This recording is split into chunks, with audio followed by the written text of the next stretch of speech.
Here we're looking at the exposure of an image and how we can improve it, enhance it by using levels and curves. The first thing we want to do is bring up to our layers palette. I'm going to add in a new group. I always name my groups, so I'm going to just call that exposure. Okay, now while we're clicked on that, what we're going to do is bring up levels. Okay, so we've brought up the levels adjustment palette here. You can see that the whole image is lacking a little bit on the highlights. What I'm going to do is hold my Alt key and click on the highlight marker here, which will bring up an image that is black. That means that none of the color channels have actually hit maximum at this point. I'm just going to start moving that in. I'm expecting red to come out first. You can see there's a little bit of red. I'm just going to let go and look at that. It's a white strap, so we expect that to hit maximum on at least one of the channels. So I'm just going to keep on going. I'm starting to get red here. We've just got a little bit of light. Light was coming from the side, so we're going to expect some sort of bleed out here. So I don't really want to push a little bit more. There you can see that we're just starting to get a little bit of red on the face here. So that would be an absolute maximum. I would push it to that. So we've just got a little bit of red on the face there. Just going to quickly look at the shadow details as well. Same again. I'm going to hold my Alt key. I'm going to click down. I'm just going to bring in until I've got a little bit of black around the eyes. And there we have it. So we switch that on and off.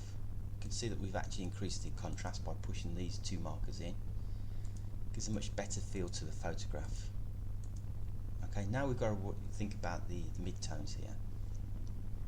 Now with beauty retouch and portraits, we need to be quite supple with the adjustments, but we will still want to keep this nice contrast going on. So from here, what we do is click on the background, go to image, down to calculations. Okay, now anything to do with exposure, as we've learnt in the CameraCraft course, that exposure is always based on grey. So with your two sources, we're going to go to grey and grey.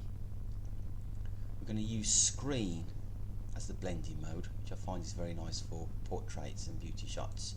If you're doing something like landscape, that may be a totally different blend mode. I'd probably use either multiply or overlay.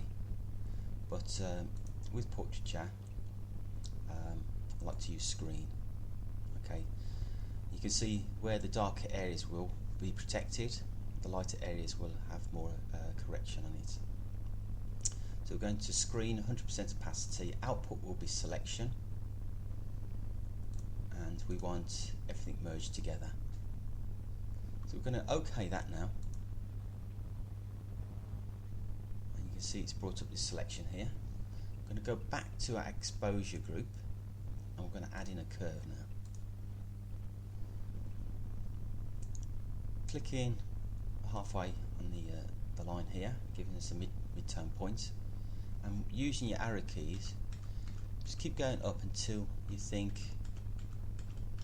it's about the right exposure here. Again, it's a visual thing, it's personal taste, but the important thing is that this mask has kept the nice contrast going on without flattening the image. I'm just going to put that up a little bit more.